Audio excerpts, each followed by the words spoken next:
कि आप बार-बार बदल जा रही हैं। जेल कैंप से भी आपने त्यागपत्र दिया, फिर केंद्रीय सरना समिति। सारे लोगों को एकजुट करने के लिए किसी एक पर्टिकुलर खेमे में रह करके काम नहीं किया जा सकता था, जिसकी वजह से पूरे ओपन मंच के साथ मैं आने के लिए तैयार हूँ और हमारा लगातार कार्यक्रम है। निशा भगत बढ़ना है और भी कुछ करना है, विधायकी लड़ना है राजनीतिक में और कुछ नए मुकाम हासिल करना है। निशा भगत ने केंद्रीय सरना समिति के महिला अध्यक्ष पद से भी त्यागपत्र दे दिया है।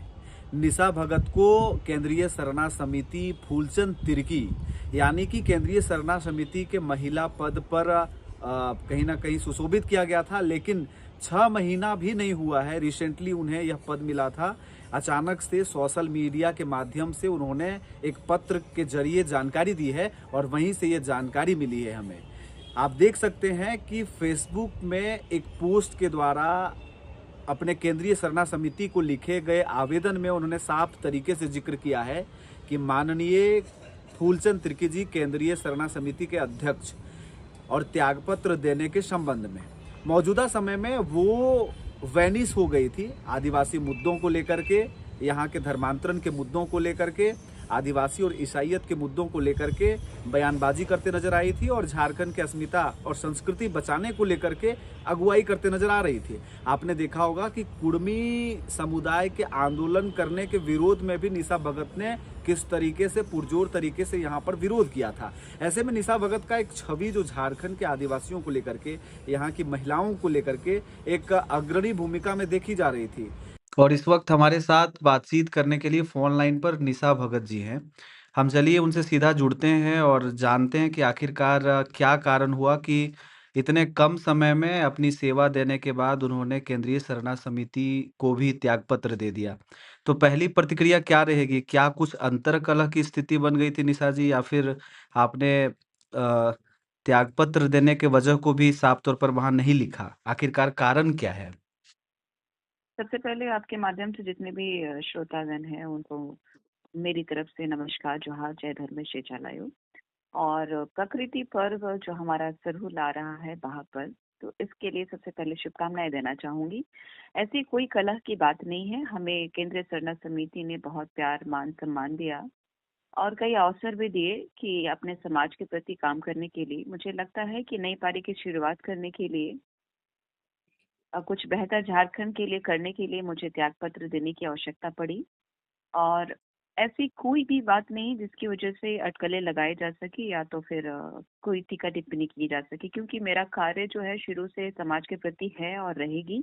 और इस झारखंड के प्रति भी जो आदिवासी के साथ साथ मूलवासी जो है उनका भी काफी लगातार डिमांड रहा है कि आप सिर्फ सरना को देखती हैं, आदिवासियों को देखती हैं, और हमारी भी जमीनें हैं, हमारा भी समस्या है, उनको भी देखने की आवश्यकता है, जो कि इस मंच पे संभव नहीं हो रहा था। तो मुझे लगता है कि जो हमारा प्रकृति का त्योहार सरूल के बाद आप लोगों को जरूर कुछ आप लोगों को नई सूचना मिलेगी। और मुझे बेहद खुशी है इस बात को बताते हुए कि झारखंड के परिप्रेक्ष्य में काम करने के लिए केंद्रीय सरना समिति ने मुझे बल ही दिया है। उन्होंने रीढ़ की हड्डी की तरह उन्होंने काम किया है। मुझे पूरी टीम को तहे दिल से धन्यवाद देती हूँ और लेकिन अग्रिम पंक्ति पर निशा बैठे जी, रहिए। सवाल ये है कि आपने कई बयानों के ज़रिए केंद्रीय सरना समिति में रहते हुए इस बात की पुष्टि की थी कि अभी झारखंड में आदिवासी अस्मिता और गरिमा की रक्षा करने की ज़रूरत है, जो कि मैं सरना समिति के अफकोर्स माध्यम से करने जा रही हूँ, और अभी मैं राजनीति में नहीं रहूँगी। दूसरे में अभी झारखंड में कोई चुनाव मैं भी नहीं देखिए है। पूरी राजनीति पार्टी में जाने की बात नहीं हो रही है और कोई चुनाव लड़ना नहीं है, कोई चुनाव है नहीं अभी। आपको भी पता है कि झारखंड के परिप्रेक्ष्य में अपने आप को काम करने के लिए मैंने चुना है अपने समाज के प्रति, तो मैं वो काम करूंगी। मुझे जहां तक लगा कि शायद मुझे अपने आप को पूरे झारखंड के लिए सौंपना चाहिए, ना कि अपने समुदाय पे तक सीमित नहीं रहना चाहिए। मुझे ऐसा लगा, इसलिए मैंने रेजिग्नेशन दिया। अच्छा, लेकिन एक सवाल ये भी लोगों के मन में जरूर। उठेगा जो आपके ऊपर यकीन करते हैं निशा जी। आप जो महिलाएँ या जो आदिवासी भाई-बहन आपके नेतृत्व को सम्मान दे रहे थे कि आप बार-बार बदल जा रही हैं। जेल कैंप से भी आपने त्यागपत्र दिया, फिर केंद्रीय सरना समिति। नहीं, मैंने हुँ। जेल कैंप से त्यागपत्र नहीं दिया था। जेल कैंप हाँ, से हाँ। मुझे निकाला गया था। और हाँ। जहाँ तक लोगों की बात है, हमारे लोग समझते हैं इस बात को कि लड़ाई हमारी मिलकर के सबको एक साथ लड़ने की आवश्यकता है। आप भी जान रहे हैं कि केंद्रीय सरना समिति झारखंड में कितना है, और सारे लोगों को एकजुट करने के लिए किसी एक पर्टिकुलर खेमे में रह करके काम नहीं किया जा सकता था, जिसकी वजह से पूरे ओपन मंच के साथ मैं आने के लिए तैयार हूँ। और हमारा लगातार कार्यक्रम है। निशा भगत किसी पर्टिकुलर संगठन से नहीं जाने जाती है। विवाद बोलने के लिए और अपने अधिकार और हक के लिए, अपने लोगों के लिए लड़ाई लड़ने के लिए जानी जाती है निशा भगत। तो क्या भविष्य में ये भी आशंका लगाई जा सकती है कि या फिर अभी फिलहाल आपको किसी राजनीतिक पार्टी से आमंत्रण है नहीं कि नहीं, चलिए निशा ऐसी जी अच्छी ऐसी कोई, राजनीति कर रहे हैं, अच्छा आवाज उठा रहे हैं, क्योंकि राजनीति का तो सीधा संबंध है ना समाज में जो अच्छा कार्य कर रहा है। तो मुझे किसी ऐसे किसी की पार्टी पार्टी से से कोई ऐसा नहीं है। कोई ऐसा पार्टी से ऑफर नहीं है। और जितनी भी अटकलें लगाई जा रही है हमारे विरोधियों के द्वारा, लगातार आप देखते हैं कि कभी हमें आरएसएस का दलाल कहा जाता है, या बीजेपी की बात की जाती है, या तो फिर कई तरह की बात की जाती है। ये सब बेबुनियाद बातें हैं। मुझे जहां तक अपने अ, आदर्शों पे, जो कि आप जानते हैं भगवान बिरसा मुंडा जी के सिद्धांतों पे चल रही हूँ, मेरा उलगुलान जारी रहेगा। मेरे लोग समझते हैं कि निशा भगत आदिवासी है और आदिवासी एक ब्रांड है। अब एक अंतिम सवाल मेरा होगा कुर्मी समुदाय को लेकर के उन्होंने काफ़ी उनके अपने अधिकार और आंदोलनों को लेकर के भी काफ़ी ज़्यादा कंट्रोवर्सी हुई थी।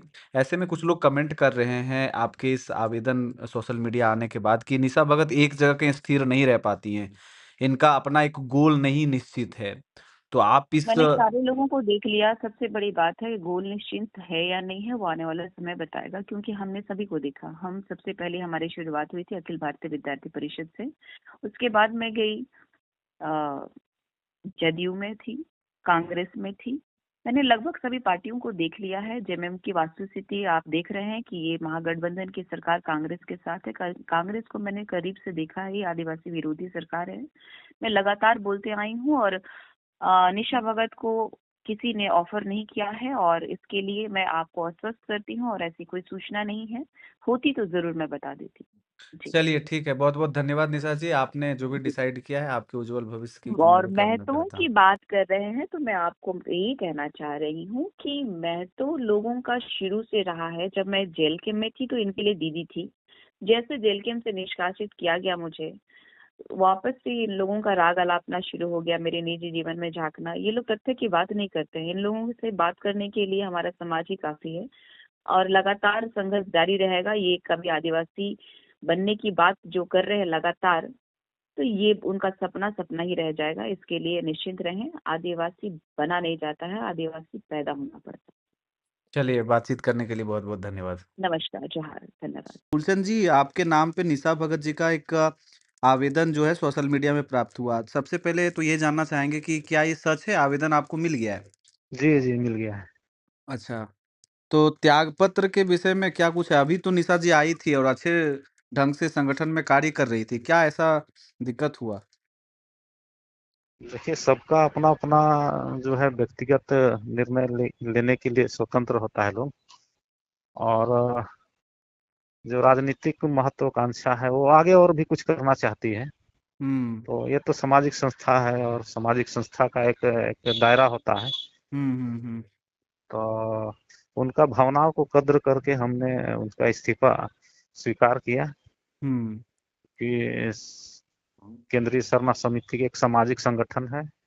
हुँ, और इसमें राजनीतिक जो है उसमें थोड़ा दूरी बना रहता है, हुँ। क्योंकि वो पहले भी निशा जी ने राजनीतिक पहले भी संगठन में रहे। इस बात को कहीं न कहीं बोला था कि हम राजनीति अभी नहीं करेंगे। कई बार आप लोगों ने प्रेस कॉन्फ्रेंस किया था जब आदिवासी के मुद्दे पर आप लोग लड़ते आए थे। उस समय हाँ, उस समय संगठन में थे। और सामाजिक जो केंद्रीय सरना समिति के जो बायलॉज है उसमें जो भी पदाधिकारी लोग रहेंगे वो राजनीतिक में नहीं रह सकते, इसलिए उस तरह का हुँ, हुँ, हुँ। जो है बयान पहले का रहा अच्छा। है। और लेकिन कोई दूसरा ऐसा इंटरनल कारण नहीं है कि और अपने संगठन में कुछ ऊँच-नीच को लेकर के या अंतर्कलह की स्थिति ऐसा तो कुछ नहीं नहीं, है ना? नहीं, ऐसा कुछ नहीं है। इनको आगे बढ़ना है और भी कुछ करना है, विधायकी लड़ना है, राजनीतिक में और कुछ नए मुकाम हासिल करना है।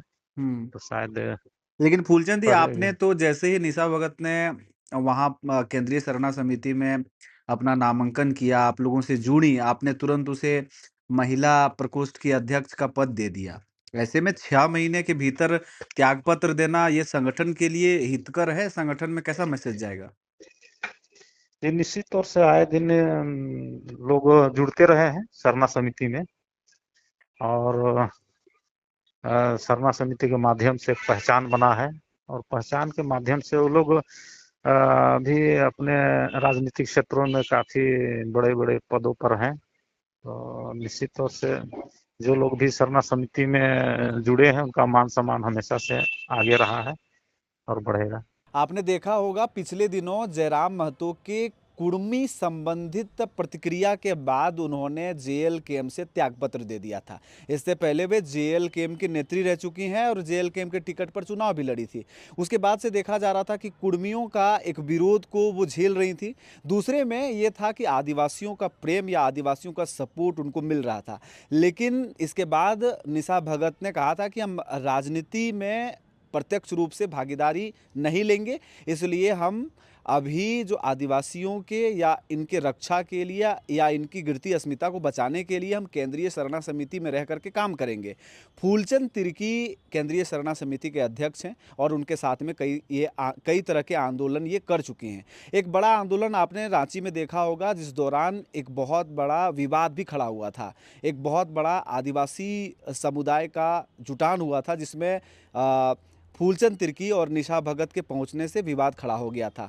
उसके बाद से ये चीज़ें शांत हो गई, लेकिन मौजूदा समय में आपने देखा होगा कि अब तक जो है ये बयानबाजी करते नजर आई थी।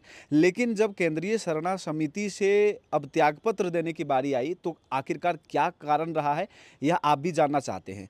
उनके इस राजनीतिक सफर में आपको कई तरह की हलचल नजर आएगी। वो एक जगह, एक संगठन, एक पार्टी में टिक करके कार्य नहीं कर पा रही, ये साफ देखा जा रहा है। ऐसे में लोगों को लग रहा था कि अब कुछ ना कुछ होगा, लेकिन इस वक्त जब चुनाव भी नहीं है, इस वक्त जब झारखंड में ऐसा कुछ गतिविधि भी नहीं है, तब ये सरना समिति से अपने आप को विमुख करना और त्यागपत्र देना क्या इंगित करता है, ये आप मुझे कमेंट करके बता सकते हैं। इससे पहले एक और घटना का हम जिक्र कर देना चाहते हैं। इससे पहले उन्होंने अपना सर मुंडन करवाया था डिलिस्टिंग को लेकर के, और झारखंड में जो धर्मांतरण हो रहा है उसको लेकर के द्रौपदी मुर्मू यानी कि महामहिम राष्ट्रपति को भी अपने बाल भिजवाया था।